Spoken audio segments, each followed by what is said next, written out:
And first of all, I'd like to start out with a shout out. I'd like to start out with a special shout out to Minnect. If you are not familiar with Minnect, that is one of Patrick Bet David's companies, from Valuetainment. It's basically an executive consulting website where if you have a question on event planning or on data science or on bodybuilding or on crypto or whatever you'd like, there's experts on there for every category. And as part of their marketing efforts, they send out an email every week. And in the email, they'll highlight 3 different experts of a particular field. And 2 weeks ago, they highlighted AI in their newsletter, and I was one of the 3 experts that they picked to highlight in their AI newsletter.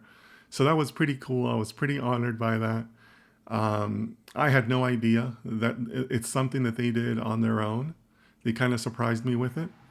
I saw that they had been checking my LinkedIn. A couple of their social media people and marketing people were checking my LinkedIn.